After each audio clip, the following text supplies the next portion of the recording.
there was a game between the Lynx and the Aces, and this is like, I think, their fourth meeting. Asia Wilson essentially just went scorched earth. One-on-one with Napheesa Collier, pulled the chair out from under her, blocking shots, hitting the shots on the other end as well. In my mind, I was like, this is two completely different teams from the previous meetings that they had. Like, this is MVP for MVP right here.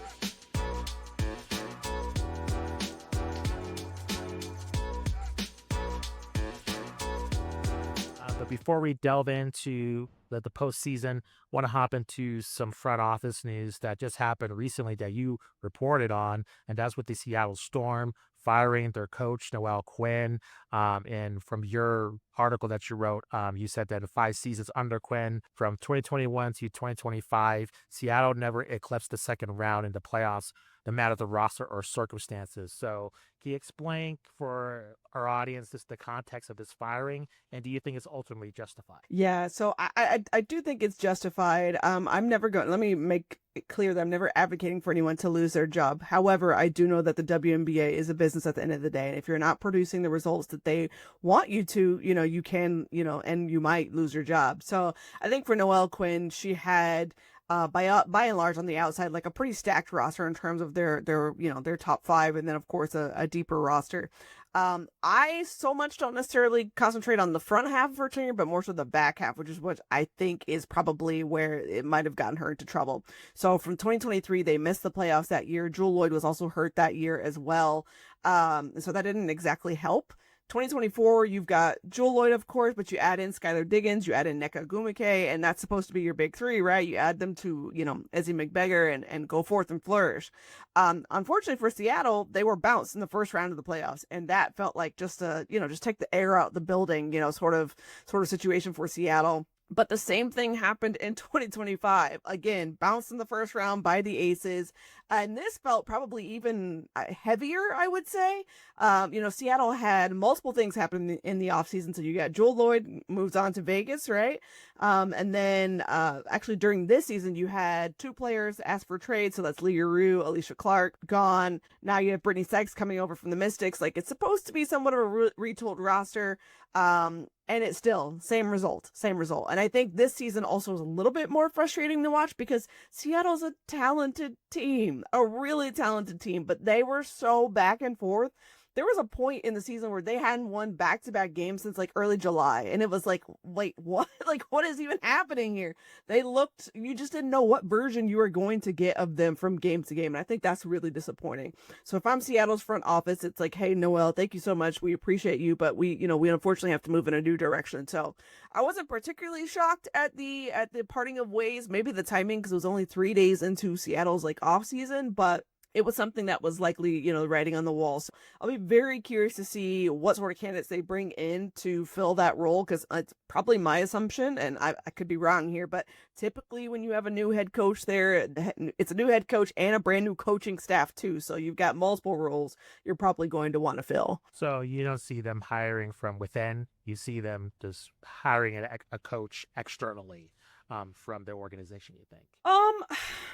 So obviously I don't know that for sure, but I would think this. I think part of the issues that were with Seattle weren't just on the court issues. It's also a culture issue in Seattle. And you had the off the court things like the situation with Jewel Lloyd. You had the complaint this season, as well as rumblings between, rumblings of like just kind of that, what's the word I'm looking for?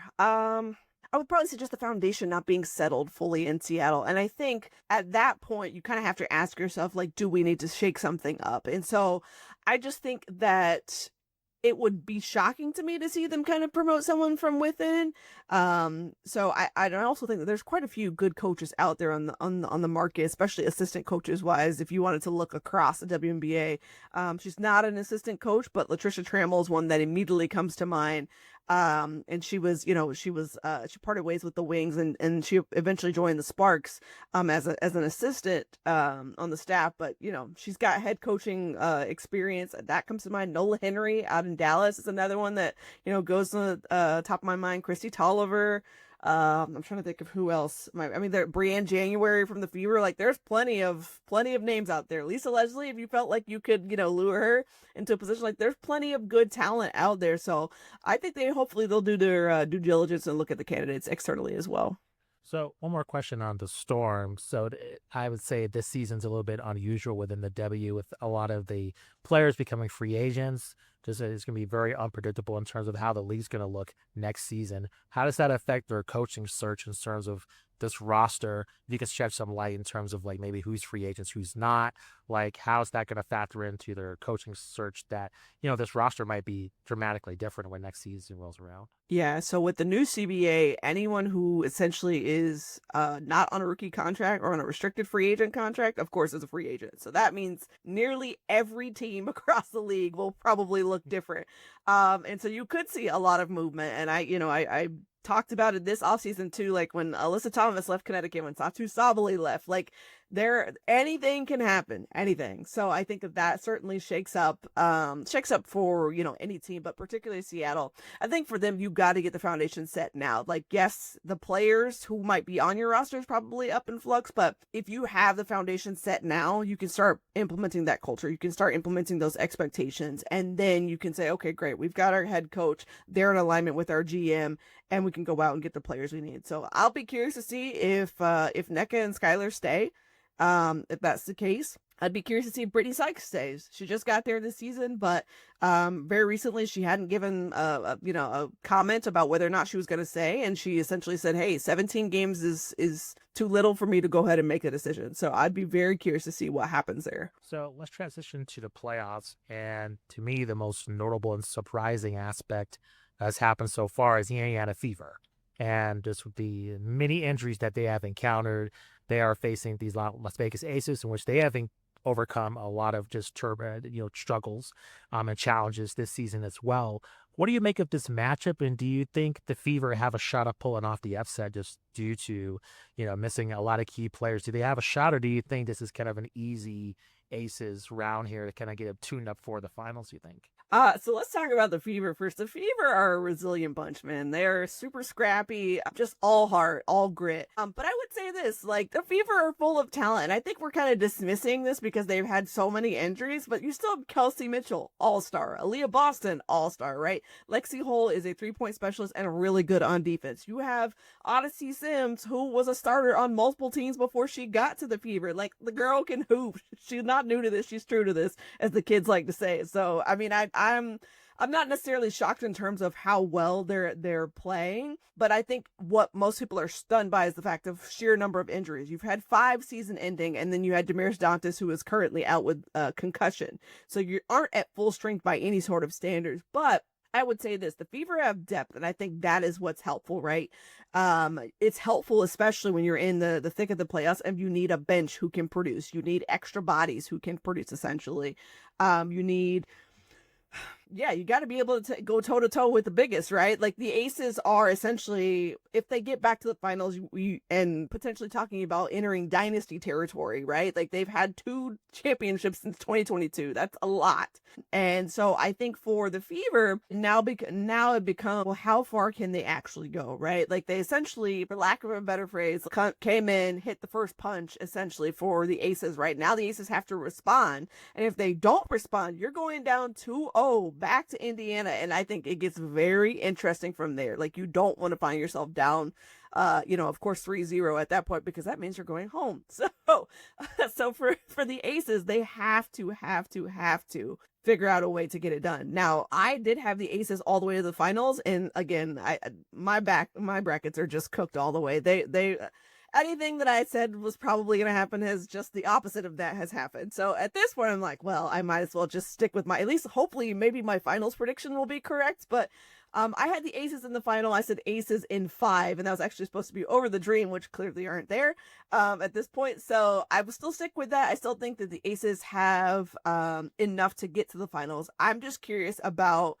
who else will be the shining star for the Aces to combat what the Fever are giving them, because right now it can't be Asia Wilson. She cannot be everything. So it's got to be more from Jackie Young, more from Chelsea Gray, Jewel Lloyd, Dana Evans, Meg Gustafson. Like, you've got to go through that roster and get into the depth. And Alyssa Smith, like, you got to get more. Otherwise, they'll be sitting at home too, and we'll be looking at potentially Fever in the finals without Caitlin Clark, which sounds bananas to even think about. And whoever they might meet on the other side, whether that's the Lynx or the Mercury. Let's talk about the Fever and Stephanie White, because I think last season I was heavily critical of Christie's sides, and I think I was proven right. It's based on Stephanie White, and just I think this team just looks totally different. Now, granted, they got a lot of new talent as well as on the roster, but I just think there's a total change in terms of philosophies between sides and Stephanie White. Can you kind of compare kind of both regimes and why Stephanie White in particular has played a factor into the Fever's success this season, despite all the injuries that they have occurred? Yeah, I think that Stephanie White, I would actually start on the defensive side of the ball first. So not a lot of people probably are thinking about that right now, but I've been. She had a top 3 defense in Connecticut, and obviously the players are different, but the philosophy is still the same. It's that high pressure sort of, hey, we're going to force you into mistakes. We're going to play with a lot of energy. We're going to, if you spread us out on the floor, we're still going to, send our help. I think that has translated well with the Fever, and it took them some time, right? The Fever have kind of been up and down a little bit throughout the season because of the injuries and whatnot, but down the back half, the stretch, like even after as they continue the injuries, they continue staying strong. And I think that's really, really impressive for Stephanie White. I would also say this, in-game adjustments, holy cow. I watched Stephanie White. I covered the Fever Dream game, both games that were here in Atlanta. And that second game, the Dream were trying to pull away, and they just couldn't quite do it. In the middle, I think this was middle of the fourth quarter. It's probably about 6 minutes left. Stephanie White pulls Shea Petty off the bench, and boom! A massive 3 to cut the lead down to 2. And then maybe a couple plays later, Shea Petty gets this like really gorgeous deflection out of bounds, but it shifted the tide there. And I thought that was just a genius move, because this is, Shea Petty is nicknamed Playoff Petty for a reason. Like, this is what she does, and this is why they went and got her, to add to that prolific 3-point shooting. And so this is chess right now for Stephanie White. This is her best. And I think that people are just probably are sleeping on that a little bit. I said the other day, like, this is a coaching clinic for this team to be the 6th seed. You go out and win 3 straight games here in the playoffs that are away, and 2 of them are away from home. Like, that is gritty. That is, hey, I'm reading my scout really right. I've got my rotations figured out. Like, she has nailed it. I think in terms of, if you're comparing Stephanie White to Christy Sides, I think Christy Sides spent a good portion of last year trying to figure out how to make that roster work. And while they were able to kind of, up and down their way through it, you really saw where they were still struggling in the playoffs, right? Like, they got to those games in Connecticut and it just all fell apart. There was even a point where, like, there was a play standing there and Timmy Fagbinley is struggling with 3 Connecticut defenders and, in her grill. And there are players standing around. Like, that is, to me, that is unfortunately, it's indicative of coaching at that point. So you see a much different situation here. And I would also say this, they believe in Stephanie White. I asked Kelsey Mitchell the other day when they were here in Atlanta, like, what does Stephanie White mean to you? And for about 2 minutes, she just went on and on about how great Stephanie White was. She'd had 5 coaches in 8 years. She'd never had a coach that believed in her. Like, Stephanie White lets her be her, who she is. Like, I think that's not only does she reflect that, but Natasha Howard, who was sitting right there, also said that as well. So I think it's just the difference is really probably the culture, honestly.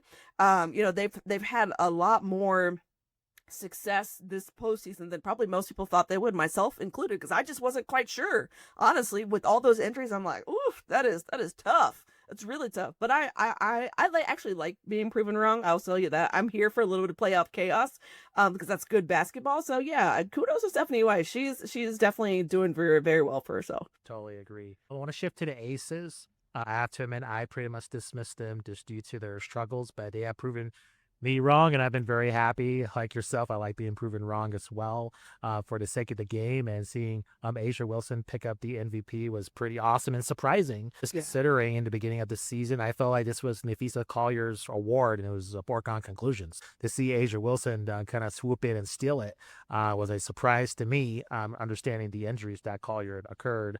Can you explain, just with A'ja Wilson, put in the context, just her winning another MVP, and were you shocked ultimately by this conclusion, just based on maybe your predictions during the beginning of the season? Yeah, so 100% shocked. I would say this. I would say that I think there was at some point in June, I think I said, or I tweeted out, I was like, hey, it's Nafisa Collier's MVP to lose at this point, because she had such a jump, just a gap between her and like everyone else. However, my other thought was like, hey, there's still people hanging around. So this is really anybody's like race, even though I thought like Fee is probably the front runner at this point.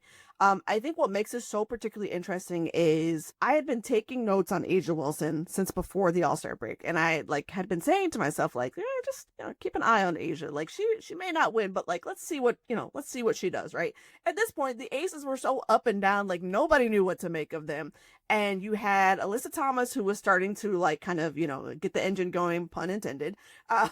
And then you had Alicia Gray, who was in that mix as well. But like those were the top three kind of candidates, right? It really wasn't Asia Wilson in that mix. She was kind of I guess if you got to put somebody fourth or fifth, like, yeah, Asia's in there. Well, then the All-Star break happens, and then right after All-Star break, there's this 53-point loss to the Lynx, right? And whatever happened in that locker room after that, not just Asia, but the entire Aces team, it was like, boom, switch flipped. And they went on this incredible streak. And I'm not going to lie, around like 9 or 10 games or so, I was like, all right, maybe around like 11 or 12, this streak will it. Like, it just kept going.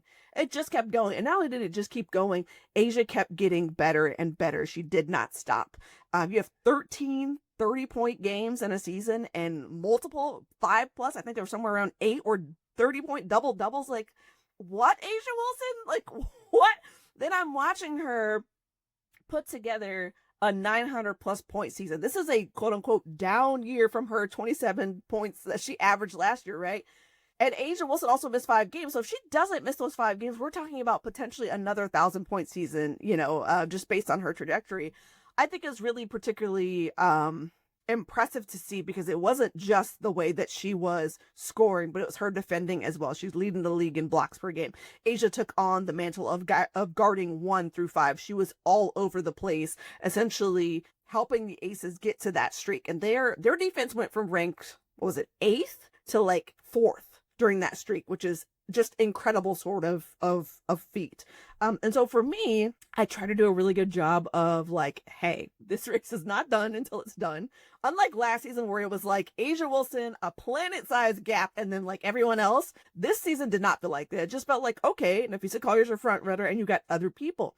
And I'll be honest with you, I was waffling and waffling and waffling for days on end, like completely stressed over like how in the world I was going to pick an MVP.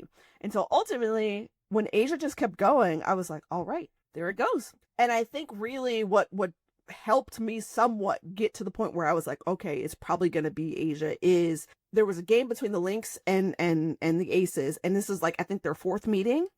And Asia Wilson essentially just went scorched earth like that game. One-on-one with Nafisa Collier, pulled the chair out from under her, blocking shots, hitting the shots on the other end as well.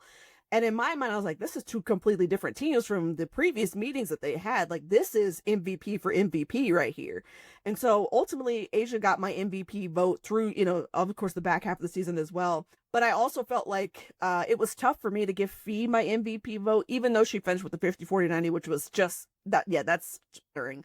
But it was tough with the 11 missed games. Even if you take away the 1 game that she rested, that's still 10 games. That's a lot of missed games for an MVP. And so I personally, just me, I struggled with that. And so for me, I also felt like Alyssa Thomas as well had an underrated season. So for me, it was Asia Wilson, AT, and Fee as my top 3, with Asia winning, of course. And to have 4 MVP awards before you even turn 30, like, you're essentially winning an MVP every other season that you've been in this league. Like, that is just like, I don't even know how to put that into words. Yeah, like that's like Mount Rushmore type stuff. Like, people put, players on their WNBA. Yeah, that's what Asia Wilson's doing right now. And she's not even done. This is just 8 years. Like, yeah, it was, woo.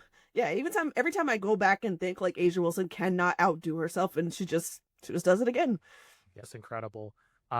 Real quickly, I want to preview the other matchup, the Mercury, the Lynx. You mentioned Nafisa Collier. As of the recording of this podcast, the Lynx are up 1-0.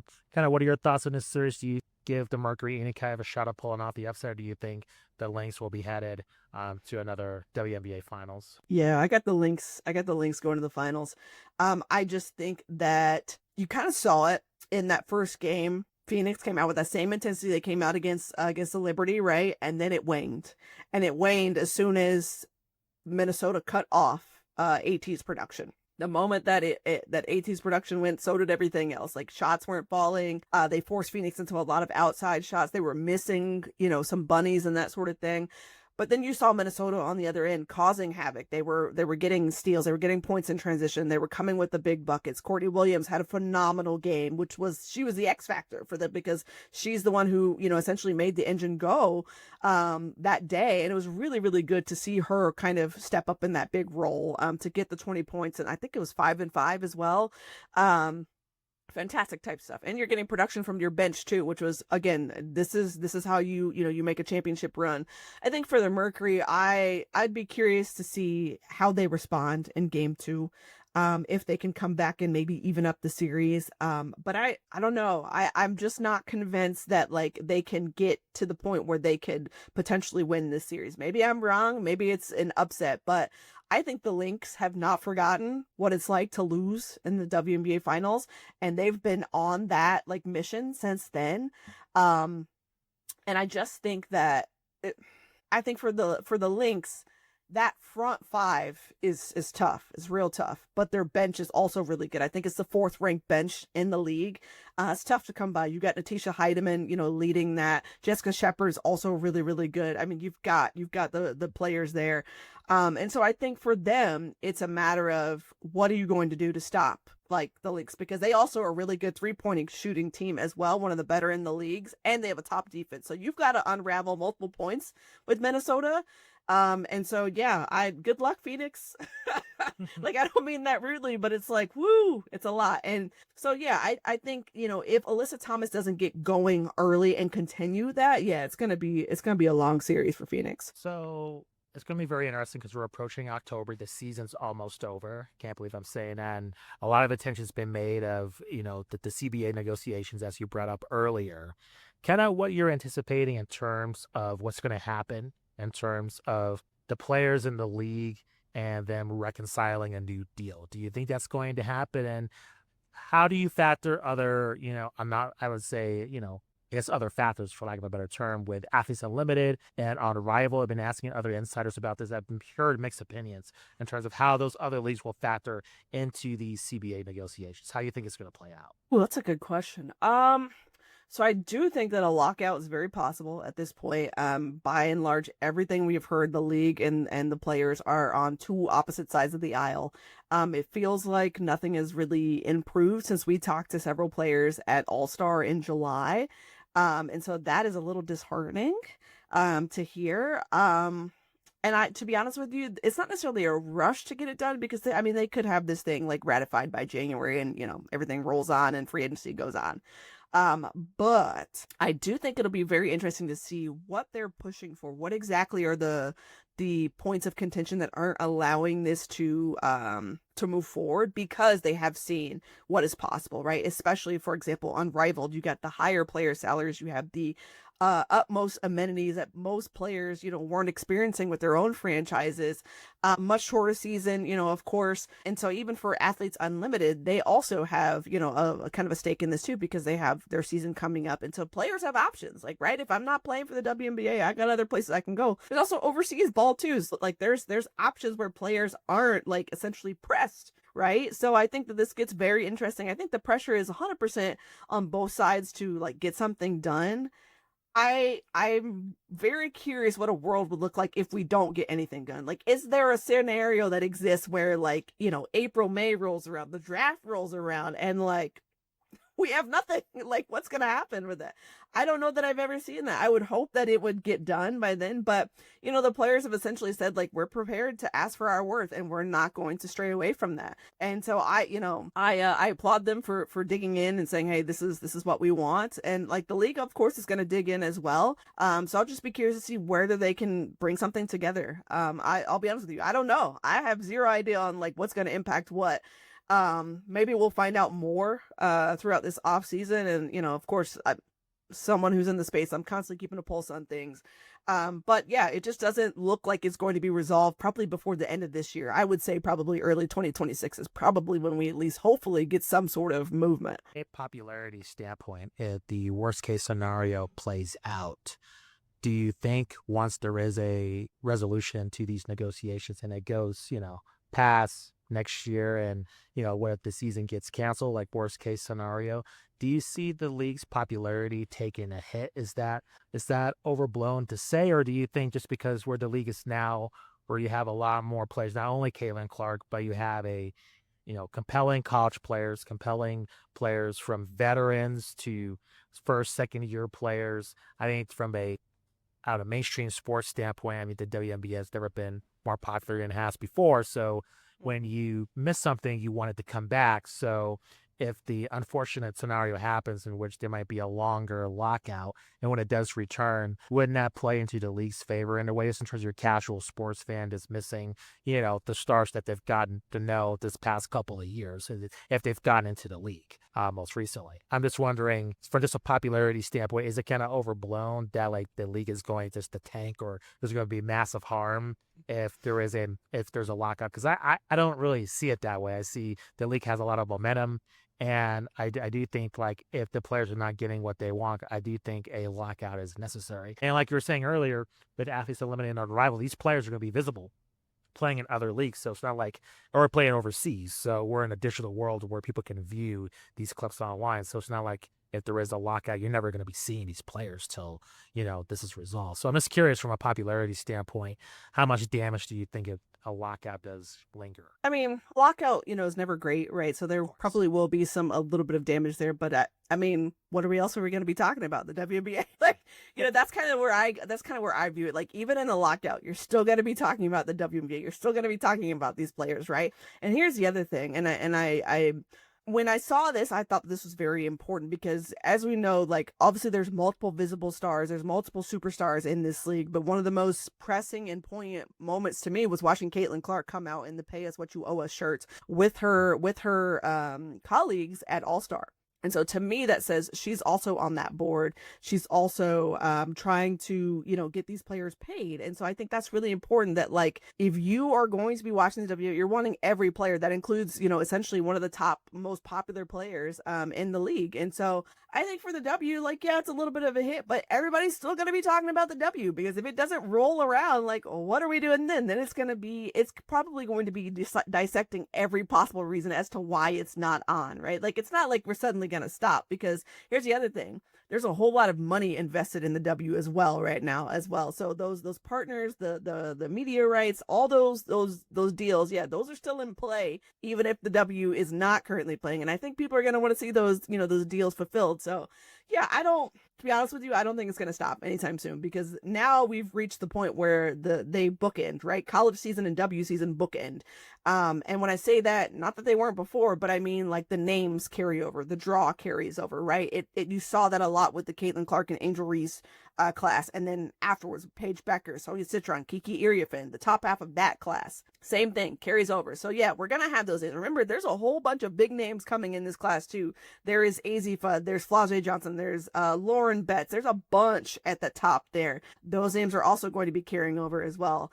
So yeah, I'm not worried necessarily from that standpoint of it being a popularity of, like, the people are going to suddenly stop watching, because people said that too, because Caitlin Clark wasn't going to be playing in games and there were so many injuries, and you had record viewership this season without her here, without multiple players who were injured. So yeah, listen, people love to say things all the time, then they're like, oh, well, I missed the W. Oh, I got to watch. Oh, I want to see this team. Oh, I want to learn about. Yeah, I think the W is here to say. That's just my little 2 cents, but, like, I think the W has reached the point where it's going to be able to stand on its own 2 legs, and so I'm not necessarily worried in that standpoint. I agree. Meghan, thank you very much for spending the time. Truly appreciate it. Can you let our audience know where they can find you on social media, where they can find your work, and anything else you want our audience to be aware of as well? Yeah, for sure. I work for USA Today officially. You can find me actually on both sites, so usatoday.com. I also work for the Win, so that's ftw.usatoday.com. It's mostly women's sports. WNBA and women's college basketball is my wheelhouse, but as well as women's sports in general. So you'll see me talking about volleyball, you'll see me talking about tennis, all those things, all the above. If you want to find my work on social media, it's the same on just about everything: Instagram, Twitter, Threads, Blue Sky. It's ITS Meghan with an HL Hall. Same thing on everything. Yeah, I don't necessarily know that I have any other announcements. I'm just looking forward to a really good playoffs and finals. Yeah, I'm just looking forward to continue that coverage. This is my third full season covering the league, and every year it gets better. So you'll see me, kind of reacting as well with everybody else when they have those big moments that happen in the playoffs. Because even though, as a journalist, we try to temper ourselves, there are some moments that happen where you're like, "What did I just see?" So, I try to be as human as I can, of course, within my professional bounds. But yeah, I'm enjoying this just like everybody else. So hopefully you'll follow along and let me know if you have any questions as well. Always happy to answer questions from anyone. Awesome. Meghan, thank you very much. Much appreciated. Thank you. Appreciate you.